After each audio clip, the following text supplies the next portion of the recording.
Welcome to another edition of the Best Business Minds, where we interview business leaders and academics that write thought-provoking books. I'm Marc Kramer, serial entrepreneur who consults with family businesses and entrepreneurs, and currently I'm teaching entrepreneurship at Vinh University in Hanoi, Vietnam. Today's guest is Dennis Powell, author of the book Leading from the Top: Presidential Lessons in Issue Management.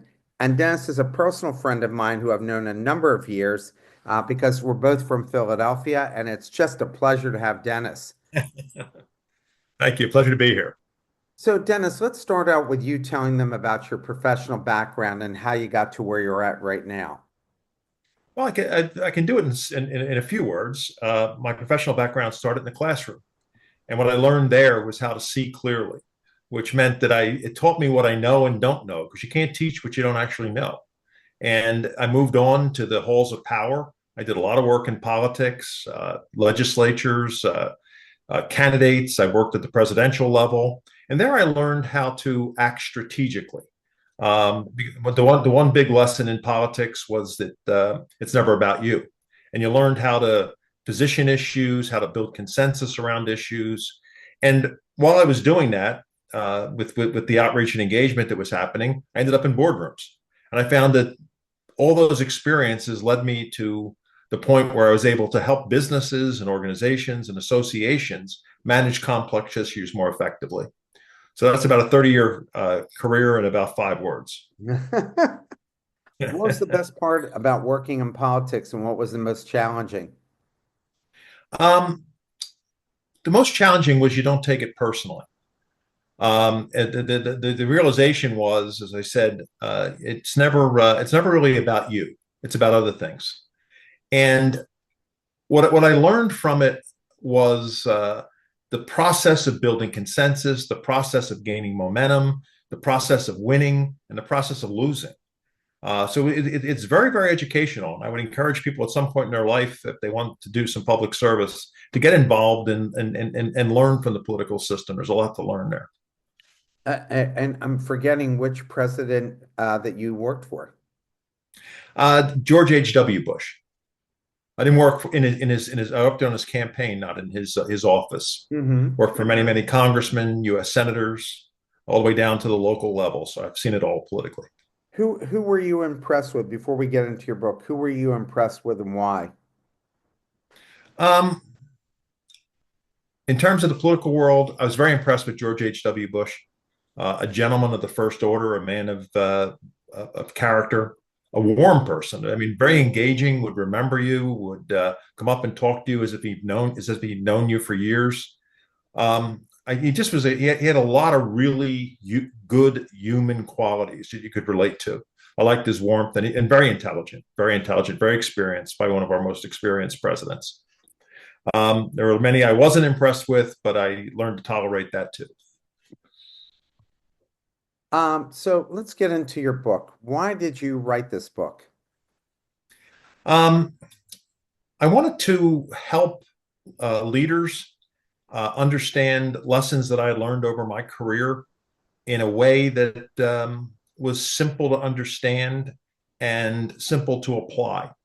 The book contains almost 175 lessons in issues management that were gained from examining presidents who operated on the largest stage. They managed the most complex issues under the biggest spotlight. And some of them succeeded and some of them failed. And what was interesting is a person with that much power and that much support and that much access to resources, that they could fail was somewhat eye-opening to me. And those that succeeded had things in common, and those that failed had things in common. So the book is basically a roadmap. It's not meant to be the end word. It's not meant to be closing in the subject, because I would hope that if students read the book in a classroom, that it will be a catalyst for debate, not for certainty. Let's start with chapter one and we'll go forward. In the context of issues management, how do you advocate for balancing the need for a swift response with the necessity of thoroughly understanding the problem at hand, especially when external pressures may push leaders to act quickly, which often happens to leaders Yeah. of countries? A big mistake that a lot of organizations make is when they start spending money, they start demanding results. What this leads to is that a lot of times people go off and they don't really understand the problem. They start solving the wrong problem just to get something to bring back to the CEO or the executives in the organization. Um, it's very, very important that everything moves toward what you've defined as success. That you don't just go out there and do things for the sake of doing them and bring things home, saying, "Look, we've accomplished this, this, and this," but it hasn't advanced the goals of the organization or solved the problems that you face. Um, so you start with a definition of success, and everything should work toward that definition. It's not a straight line, but everything should work toward that established definition of success on which you all agree. You mentioned the importance of gathering intelligence and adapting to changing circumstances during the issues management process. Can you Mhm. provide specific examples of strategies that leaders can utilize to effectively gather real-time intelligence and make informed decisions amidst evolving challenges? Well, one thing that leaders should be managing, besides running their business, is social and political trends. They're always shifting. Sometimes suddenly, sometimes dramatically. In our country now, we've just had an election, and there will be tremendous shifts politically that will probably happen as a result of that election. Society expands and contracts. It becomes more open. It becomes more closed. All of these things affect the roadway, the path in which organizations can take to solve issues. The other way you gather intelligence is by a good outreach and engagement program. Don't close your doors. Open up, engage the public, talk to the public, find out where your customers are, where the public is, so that you're not pursuing something that no one understands or no one agrees with. So I think it's a combination of the trends that are changing and shifting, and you being in tune with them, shifting as the wind changes, and getting your intelligence from the public. And I'd also throw in doing a little polling every once in a while just to find out where the public is from your perspective. You know, do you advocate that leaders should keep an open door policy and that because I've been in organizations where you can't even get close to the CEO, that Yes. there's almost like a barricade up. And so when things go bad, they wonder why, because they hadn't stayed in touch with the people at the bottom level, at the Yeah. grassroots level even inside the own organization, if you're a manufacturer or if you're dealing with your customers, they're too removed. How do Well, you how do you get the CEOs to realize that they need to be more available and why that's good for them? it's when you go into battle, let's call it battle, and you look behind and no one's there. That's a precarious place to be. So you need to keep people involved, engaged, invested in what you're trying to do. A sense of this is about us. It's bigger. It's bigger than just me. A CEO who closes his door to new ideas, closes his door to different options that are on the table. And when he needs the support, when it needs to be more than one, where the CEO credibility just won't get them to step two, he's not going to have it, or she's not going to have it, and that's a very, very bad place to be. So yes, keep your door open, keep people involved, keep people engaged. You'll need them. In chapter 2, you emphasize the importance of asking for permission from stakeholders before implementing significant changes. Can you elaborate on specific strategies or communication methods that leaders can use to effectively secure this mandate, especially in times of crisis when decision-making urgency is so high? Well, this is consistency, and in that chapter, I'm writing about Franklin Roosevelt, and he found a very scared America. I mean, they didn't. No one knew what to do. Things just kept getting worse and worse and worse. In 1932, when he first ran for election, he was very clear with the voters. He goes, "I'm going to color outside the lines. I'm going to do things differently. I'm going to try things that haven't been tried. I'm going to put in new programs that you've never thought about or never conceived would be part of the federal government's purview."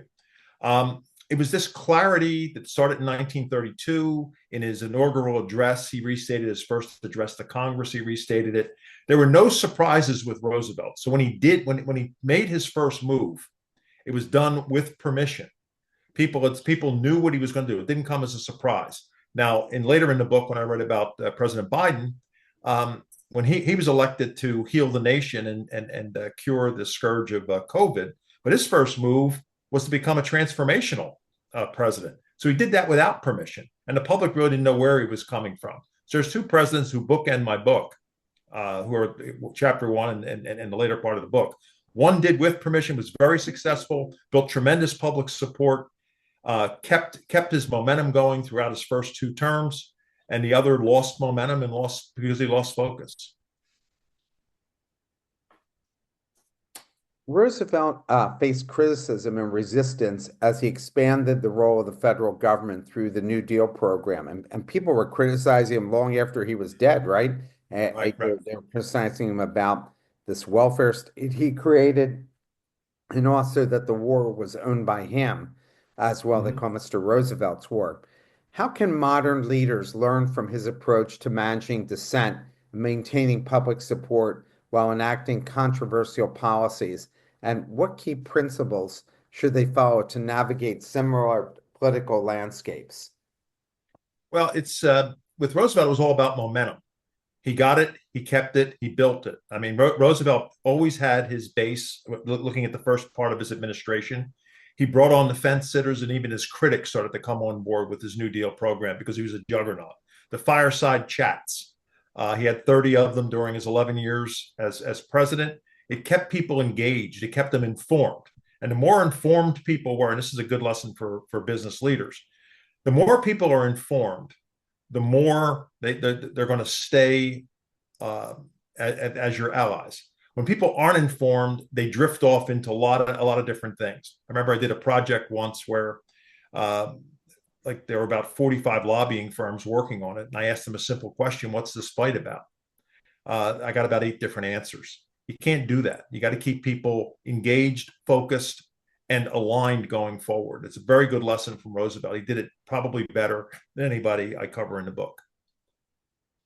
What, aside from the war, what kept him in power for so long? I mean, he had the longest term of any president, and if laws aren't changed, he will always have the longest term. Mm-hmm. Well, it's there's 3 things can happen in an election. You can stay the course, you can turn the page, or you can vote for a realignment, a big change. And Roosevelt was both. They voted for him for a big change. He was propelled by the Great Depression for his first 2 terms, because the Depression hit its peak in 1932, and then right on the heels of the Depression, where he was really becoming reform for reform's sake. I said when Roosevelt got in office, it was out with the old, in with the new. Later on in this term, it was out with the new, in with the newer. But right on the heels of the Depression came World War II. So his elections in 36, 40, and 44 were all about staying the course. And and eventually he sort of, like, I don't know, I'm not going to say overstayed his welcome, but the magic sort of disappeared. It was too much, too long, too much reform. It became reform for reform's sake. And then fighting the war, nobody wanted to change course during that. I think you're right, and that's why CEOs, right, often start when things are not going well for them. What do? They shuffle the chairs on the Titanic. So the board says, it's not the right time to put in a new CEO. So we got to ride this out with the current CEO, right? Well, CEOs who were, like, let's say, they're brought in to turn the page to reform, and they become about reform, and they don't manage the reforms that they put in. Like, there's like a line that would go, a change line, and then there has to be a plateau where you start to manage that change and integrate that change into an organization. Some people just keep trying to ascend with change because they consider themselves change agents. And that's one of the things you can learn from Roosevelt, because he hit the highest of highs and then would hit the lowest of lows, because he just saw himself as a change agent. Yeah, and had to be, right? I mean, the country was in a Mhm. precarious position and he had to make those changes. I mean, there's still people critical of Obama for saving the Mhm. banks, but you had to, or the whole country was going under. I mean, I remember I was speaking to a group at Drexel University and they MBAs, and they were saying we should let Citigroup and the others go under. And I said, so when you're doing a $5 billion line of credit, are you going to have 100 lawyers in a room all saying I should be in the first position because they're all community banks putting up 25 million to 50 million dollars for this? That's why those banks exist. If they don't, the whole economy goes with it. Mhm. So it's interesting how people don't quite understand the gravity of the situation. Well, In change management is really, really, really intricate and nuanced, and it's something that people should, if they don't know how to do it, they should hire some counsel to find out how to do it. It can be a deep hole you fall into. And no question about it. In chapter 3, you emphasize the importance of having key individuals informed about crucial matters to ensure seamless continuity during leadership transitions. What strategies do you suggest for leaders to effectively communicate and share sensitive information with their successors in order to mitigate the risk of being caught flat-footed, as Truman was during the Manhattan Project, because he didn't even know it existed, right? That's correct. He was Roosevelt brought Truman on in his last term, his fourth term, and he was brought on because he needed to get a little bit of political help in that area. He really, I don't know whether it was one or four times he met with Truman before his death, but Truman was certainly a person who was not in the loop.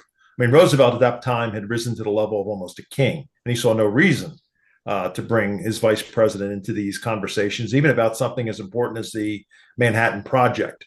Um, you have to assume that things are going to change. I mean, I think that's where it starts. I mean, things do not stay the same forever, and at some point in time, you're going to need a number two to be able to pick up steam if something would happen to you, if you change jobs. The organization cannot afford to lose months or time when uh, in a transition like that. We were lucky that Truman did get up to speed and got up to speed quickly, but he faced a decision he had no idea when he was sworn in as president that he'd have to face so quickly. I mean, can you imagine not knowing something Mm-hmm. that major that they had kept that from you, even though you're the number two guy?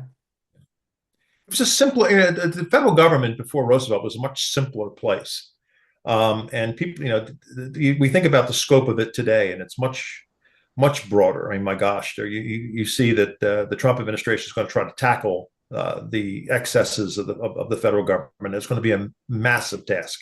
It was a simpler place. But Truman, when he made his decision between dropping the bomb and invading Japan, um, here's another lesson for CEOs: is that you wear a lot of hats, and sometimes you have to just step back and look objectively as to you're acting as what. For example, uh, Truman was the head of his party. Did he act as a politician when he made the decision? No. He was also the chief executive of the United States. Did he act as chief executive when he made that decision? No. He was also commander in chief. And if you looked at it through that lens, America was tired. Here's again going back to the trends and stuff that we talked about earlier. America was tired of war. Japan was not a sympathetic enemy, and people wanted it over with. And the thought of losing a million and a half people with an invasion of Japan was unconscious. I mean, people just couldn't conceive of that or support that. So when he dropped the bomb, it was amazingly quiet.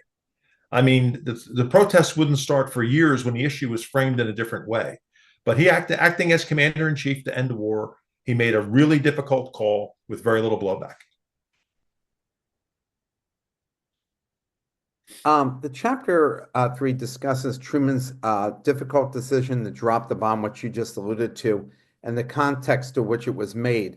How do you believe modern leaders can balance the need for swift decision making in crisis with ethical implications of their choices, as particularly when those choices may lead to significant loss of life or long-term consequences? Yeah, this is This is one of the hardest things to do because when a leader has to make a decision and there's two seemingly bad choices, you have to sort of weight each choice and make the better choice. And once you make the better choice, you just have to make it. You can't look back and say, well, I did this, but I didn't mean to do that. It maybe went too far. Maybe I shouldn't have dropped the second bomb. You made it, you did it, you faced the consequences, which Truman did, and to his credit. Question from the audience. Presidential leadership has inherent significant paradoxes: power versus powerless, unity versus division, boldness versus caution, stability versus change, insider versus outsider, control versus unpredictability, moral versus pragmatist. Sorry about that. And which stands out to you as the most profound based on your research, writing, and thinking? Um, uh, Trying to do the right thing is it. I think they all tried to do the right thing, and as they saw it at that moment. And you know, I think they were all hardworking, good people, good intentioned. We're trying to operate at the benefit of America. That's the one thing I take from my. I'm not. I list why some succeeded and some failed, but I think this. I don't think anybody had bad intentions when they did what they did.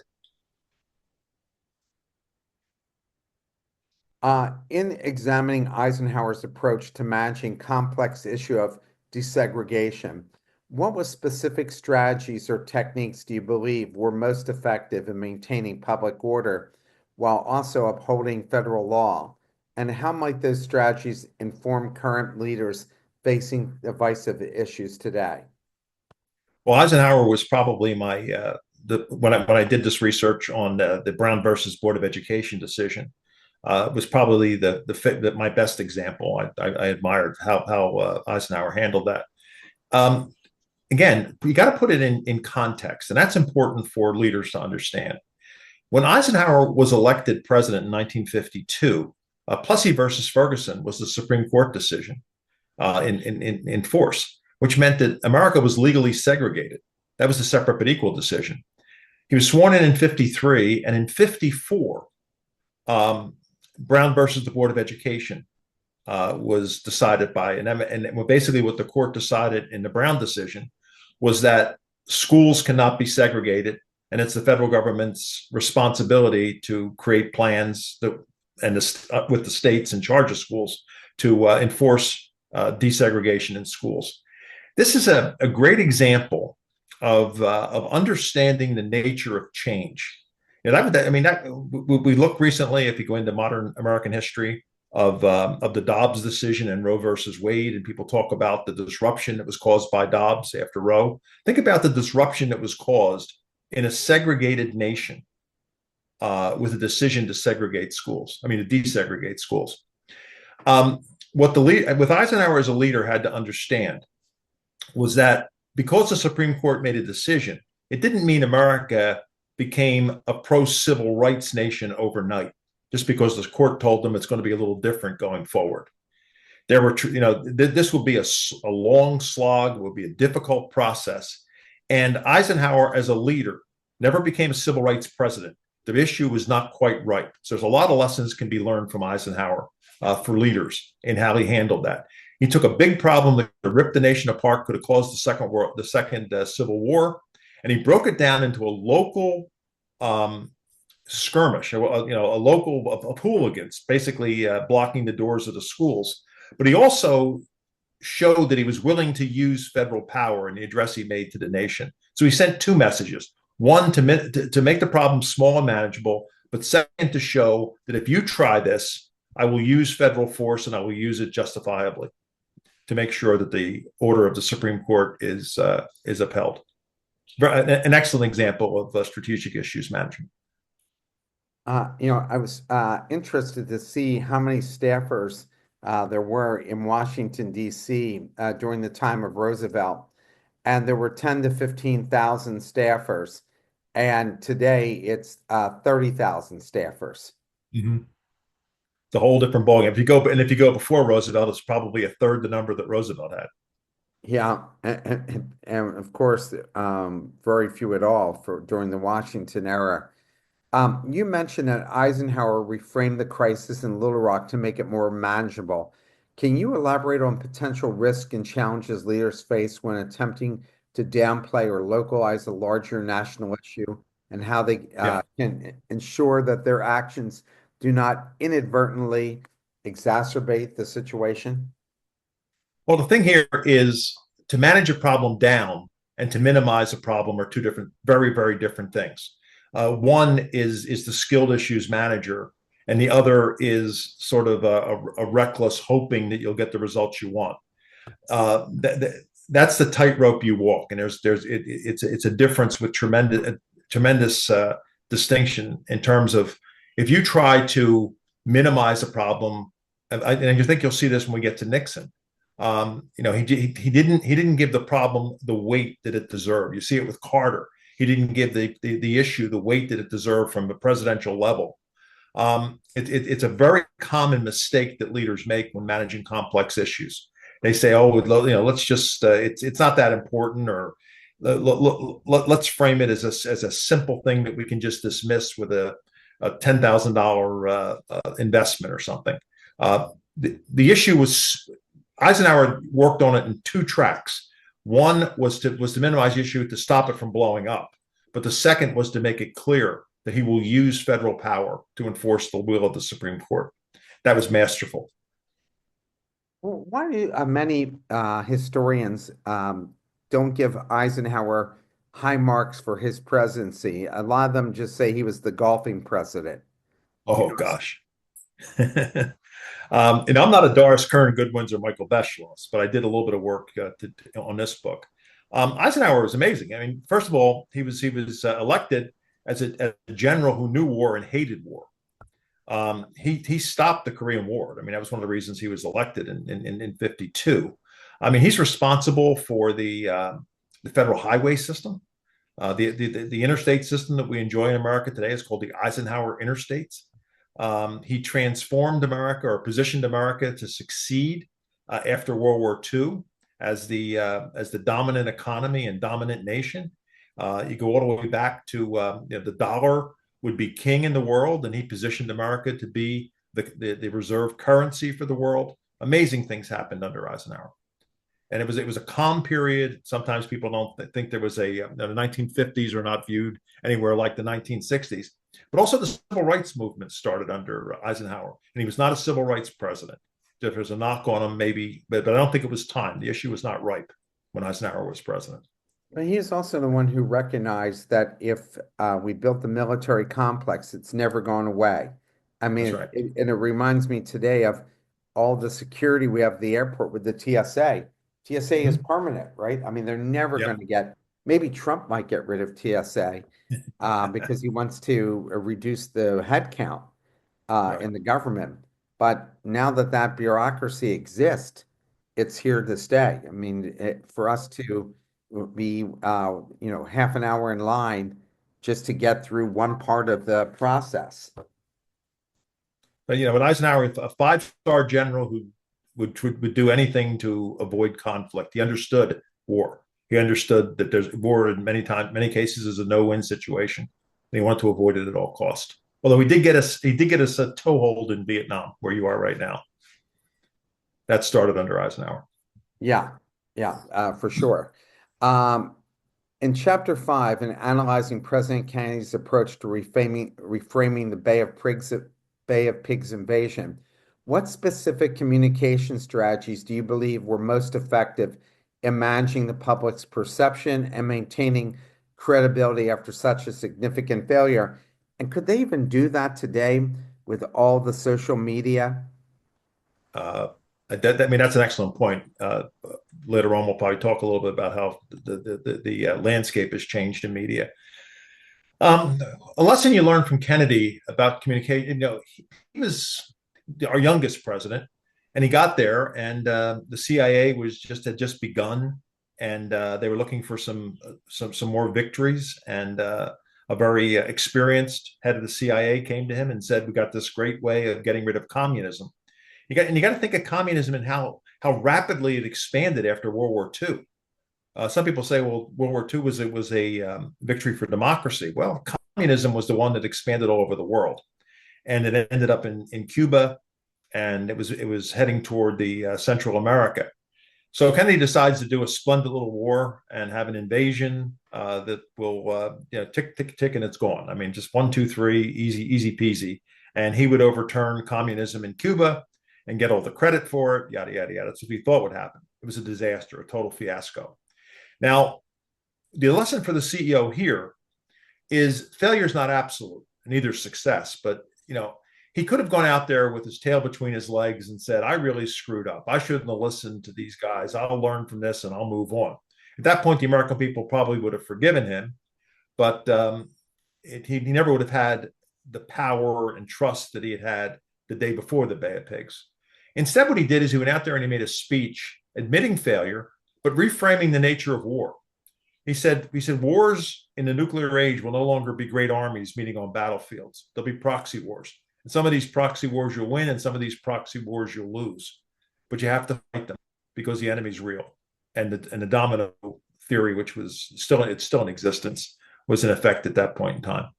So the reframing of the nature of war didn't only it made it a lose-win for Kennedy rather than a lose-lose. Considering the long-term consequences of the Bay of Pigs invasion, how can modern leaders apply Kennedy's lessons about owning failure and managing unexpected customers to avoid future pitfalls in their own crisis management efforts? Well, when you see that one of the principles of issues management is to see clearly, and that's not only to understand the problem, but also to understand what the consequences of your actions are. The Bay of Pigs, as in really big decisions like that, set off a chain of events. And this is something that Kennedy probably understood, but the American public, I don't think, got their arms around. A series of events where how we positioned our weapons in Europe changed as a result of Bay of Pigs. Massive aid went to Central America as a result of Bay of Pigs to keep it from going communist, which probably is a precursor to what happened under Reagan with the Sandinista.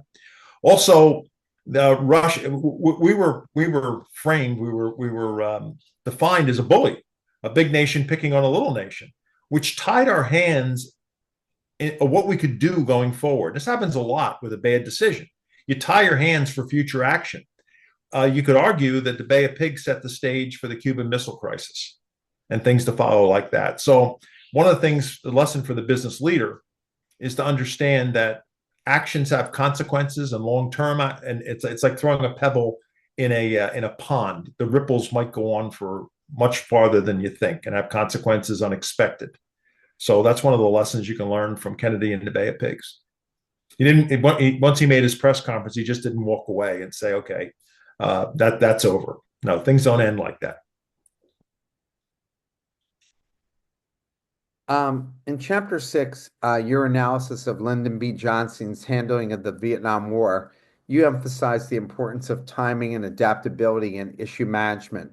Looking back, what specific strategies or indicators do you believe Johnson overlooked that could have been signaled a necessary shift in his approach to the Vietnam conflict?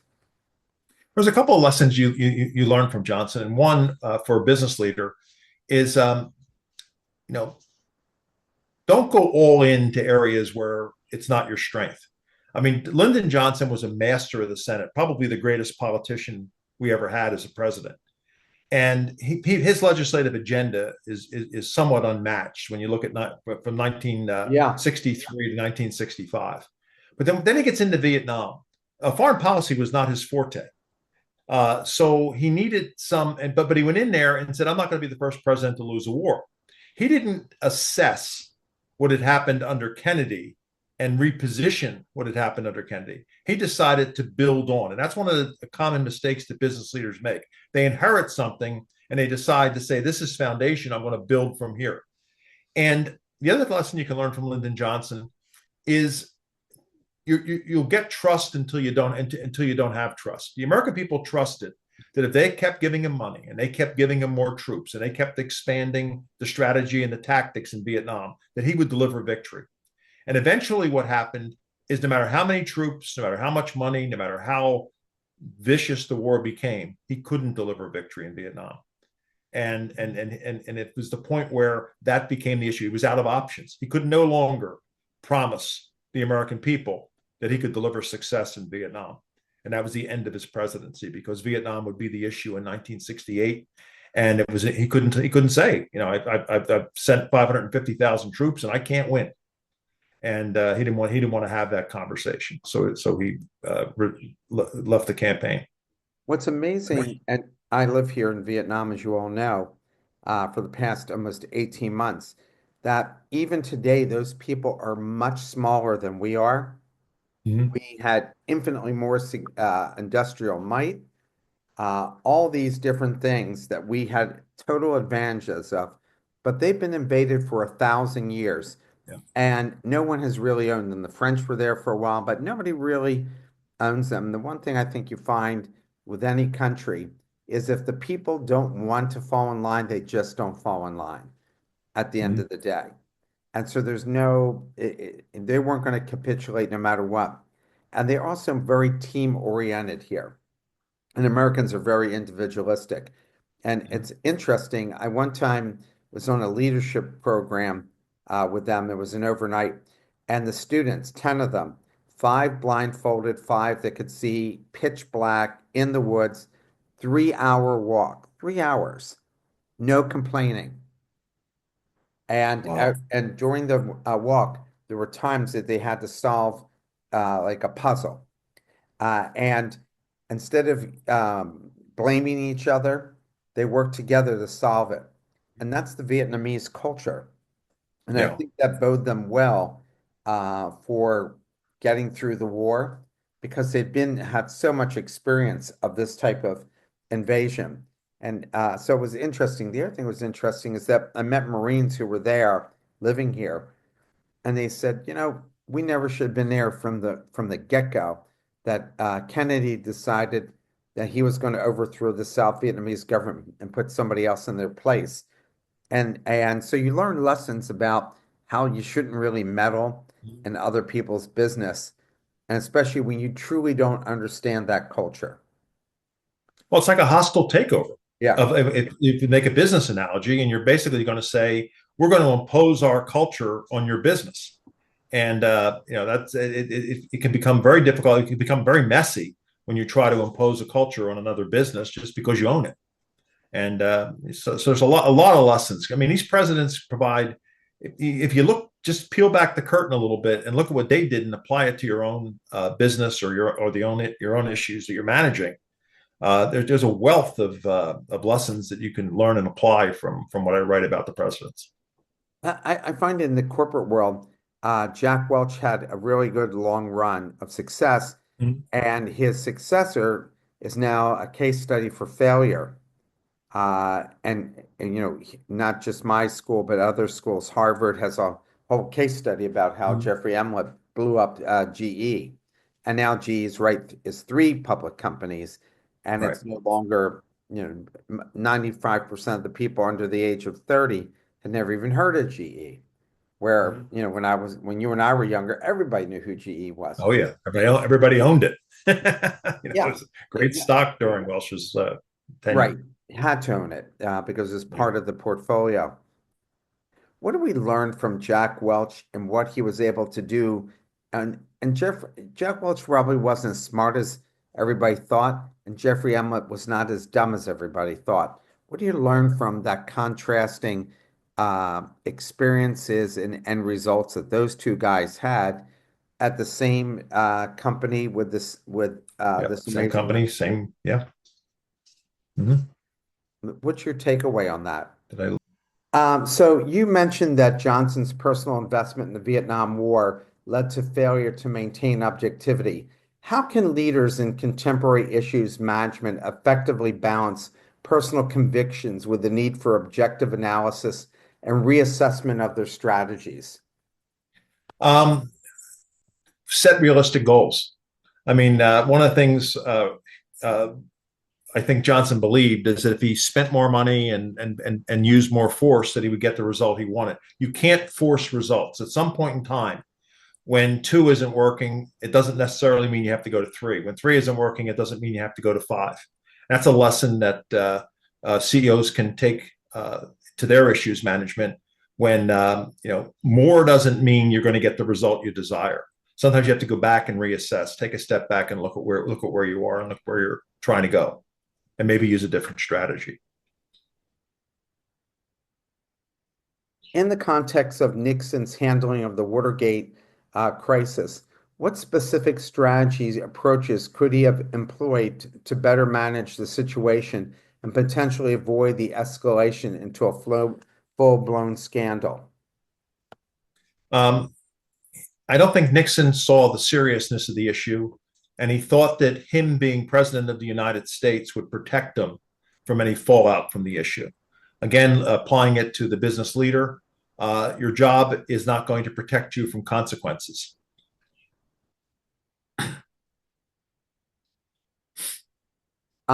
In chapter 7, you discuss Nixon's mistrust of the press. In your opinion, how important is media management in the overall framework of issues management, and what lessons on contemporary leaders draw from Nixon's experiences regarding the relationship with the media? Well, he didn't trust the media. And, one of the big things in issues management at the strategy level is you have to control the narrative.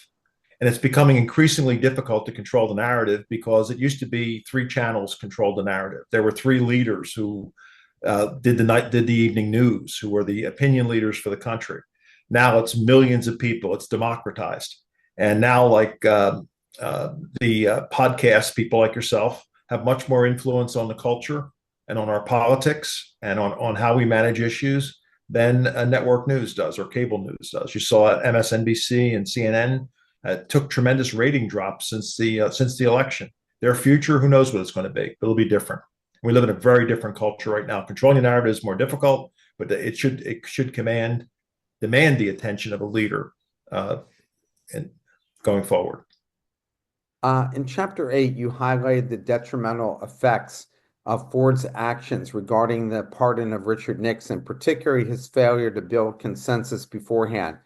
What alternative strategies or approaches could Ford have employed to gain public support for his decision, and how might that have changed in perceived effectiveness of his presidency? The lesson here for business people is to know where you are, know your strengths, know your weaknesses. Ford was our first unelected president. Rockefeller was our first unelected vice president because of the 25th Amendment. That put them in a different place, not a better place or a worse place, but a different place. And Ford, I think, wanted to do the right thing, but he came out there and he made three moves right off the bat, one of which was to pardon Richard Nixon. It seemed to come out of the blue. The lesson here is action needs context. And the context for pardoning Nixon, it wasn't ripe yet. For example, he should have put in place reforms right off the bat that would have told the nation that something like Watergate can never happen again. Once he did that, then he's free of the table. Missing that important step up front meant that were perceived as something almost reckless, and it hurt his presidency. He never recovered from that, and it happened almost right out of the gate in his presidency. You discussed the importance of context and timing in issue management, particularly in relation to Ford's decision during his early presidency. Can you elaborate on how leaders today can better gauge public sentiment and readiness for significant actions, especially in politically charged environments similar to what Ford faced? Because even this election, they said the Democrats lost because they were out of touch with what the public really was concerned about, which is the economy. Right. Organizations in the Trump administration, if Trump carries through, and it looks like the cabinet he's picking, he intends to carry through with his promise to reform government, bring government under control. They're going to have to reposition. I mean, the language has changed. the order and values of this administration is going to be very different than the previous administration. For example, Biden's administration was about making us a green economy and an equitable society. That will not be the Trump objective. And if you're positioned on green and equity, you're going to be out of step with the narrative that Trump is pushing.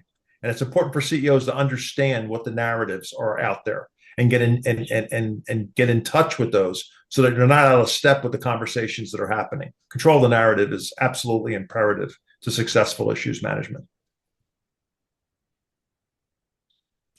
In Chapter 9, you highlight Carter's struggle with flexibility and issues in issue management due to his strong moral convictions.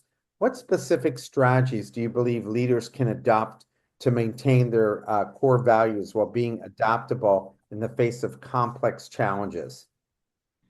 Carter, in the book, I say, was part evangelist, part engineer. He demanded efficiency, which he did when he was governor of Georgia. But when he got to federal government, all these Johnson programs had taken on lives of their own, and he couldn't be efficient. He also had a very strong moral conviction to use to change the American foreign policy. The trouble with his brand of leadership, it was much more suited for his life after president than it was for his tenure as president. He was very successful in his post-presidential time versus his time as president. His strong convictions, it goes back to something you said earlier, Mark, is he shut out people. He shut out points of view. He had this like moral compass that guided him that was based on certainty. And in that job, certainty is something that's not always the best path forward. Maybe he was too certain, and he got himself in trouble because of that. He found himself out on a plank with no one behind him. You mentioned the Carter's inability to build a coalition or garner support for his agenda contributed to his struggles during the Iranian hostage crisis. In your opinion, what's the most effective methods for a leader to cultivate and buy-in from stakeholders when managing high-stakes issues? Have stakeholders. You want to have people who are invested in what you're trying to do.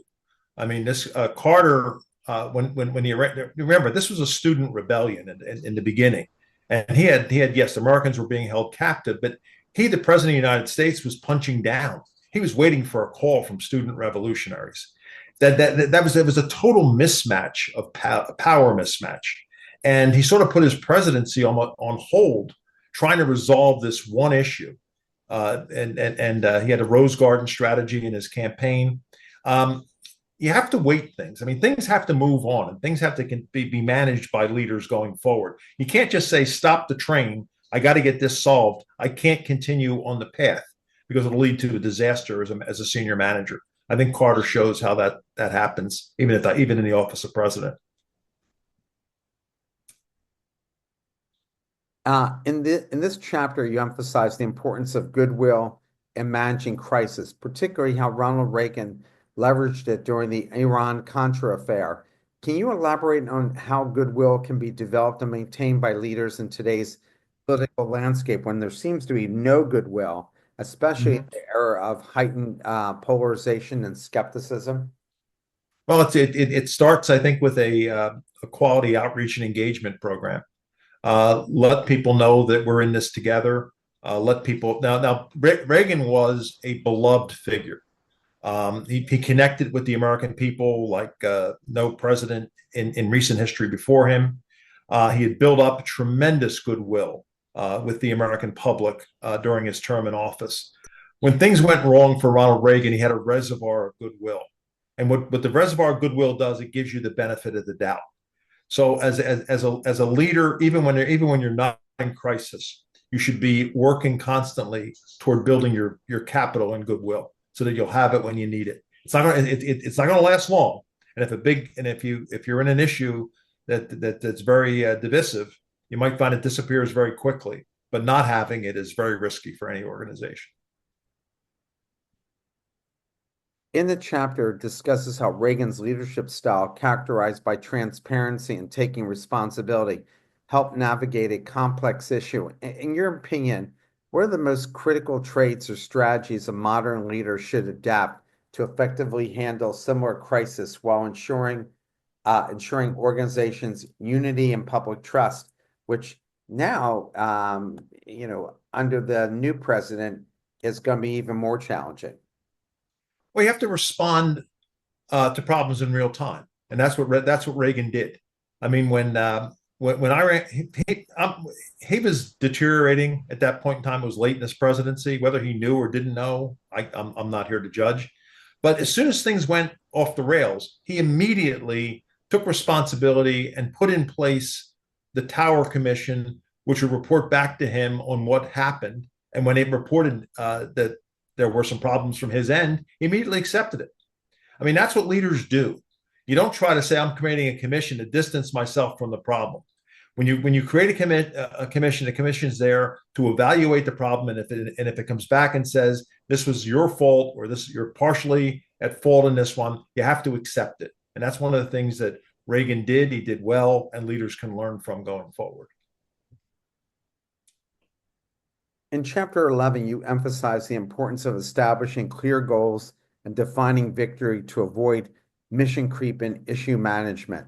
How do you suggest leaders balance the need for flexibility and adapting to unforeseen challenges while still maintaining a clear focus on the initial objectives, which is even a bigger struggle today with everything colliding? Well, when you see clearly and you define, the first thing in developing strategy is to find success. Now, this we're talking about George H.W. Bush. He put together, and there's lots of lessons in here for business leaders to learn from. His coalition would only allow him to go so far. He got the UN involved, he got Arab nations involved. His coalition would not allow him to destroy Saddam Hussein and destroy Iraq. So that limited the scope of his action. But what he did very well was he defined success, which was removing Saddam's army from Iraq. And once he did that, he stopped prosecuting the war, and it ended. Now, he could have very easily destroyed Saddam's army, and he could have removed Saddam Hussein as the ruler of Iraq. But he couldn't do that with the coalition he developed and the authority that he had given to the UN over this effort. So there's lessons there when you give up some authority and you build a coalition to solve a problem. It's going to limit your ability to act in certain areas. In Chapter 12, you emphasize the importance of agility in issues management, especially in the context of Bill Clinton's presidency. Can you elaborate on specific strategies or tactics Clinton employed to demonstrate his ability after the setbacks he faced with his healthcare reform and being impeached? Yeah, I'll just handle this in one big move. I mean, Clinton was elected with 42% of the vote, maybe 43. I think it was 42%. And he assumed he had a mandate. He got there, and he and the First Lady Hillary Clinton decided they were going to reform healthcare, and this is from the bottom up. Everything would be reformed. She created a commission. It was super secret. Nobody knew what the commission was doing, which lowered public trust. It came back. It was too late. People had a chance to think of looking at the issue a little differently than she was. Well, the thing was, it was a total lose. He could have dug his heels in and said, my presidency is about healthcare reform, and I'm going back again and again and again until I get healthcare reform. He moved off it, and that's important for a leader. If you lose, you can create a lose-win. Don't create a lose-lose where you dig your heels in and you never move off that position. It was a losing hand, and he was smart enough to know to get off it. He also eventually would change his whole presidency to say that I am now the middle ground. And he developed a very moderate presidency, I think a very successful presidency.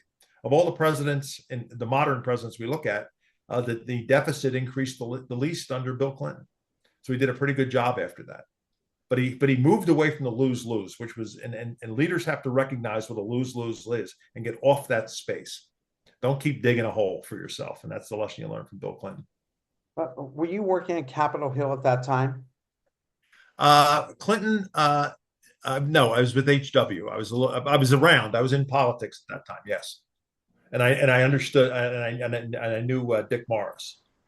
So I sort of know the cast of characters who advised them, and it was good advice. And the leader, the lesson here is when you're a leader, you have to be smart enough to take good advice and recognize good advice.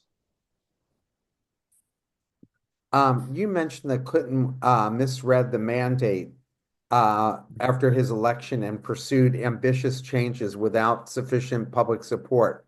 What lessons do you believe other leaders can take from Clinton's experience regarding the importance of understanding their political mandates before implementing major initiatives? And this will be our final question. Okay. Well, you need to understand what permission is. Permission isn't like if you define permission, well, I got elected, I won, therefore I can do what I want. Or, I got elected CEO, or I'm in charge of this commission, or I'm this or that. I have power, therefore I can do pretty much what I want. You're heading for trouble at that point in time. So what Clinton didn't do, he didn't understand that the voters did not give him permission to fundamentally transform America, and he was smart enough to realize that and move off that position. I have to say, I really enjoyed your book. I love talking about these kinds of subjects. And I thank you for taking the time and Yeah. for everybody's patience when we had a little bit of a technical problem, but I'm glad we all got it back. And I look forward to when you might write another book and having you back again. It is in the next book's in the works. It's the strategy of issues management, which will spell out like, for example, what can you control, what can you influence, and what can't you control, and what that means to an issues manager. But these lessons are very applicable to any business, to any organization, to any association. And I would strongly help you read the book and apply the lessons. And if you need some extra help, give me a call. Dennis, thank you so much. I hope you Oh, have thank a you. weekend, and everyone, great seeing all of you, and everybody have a safe weekend. Take care. Thank you so much. I appreciate it.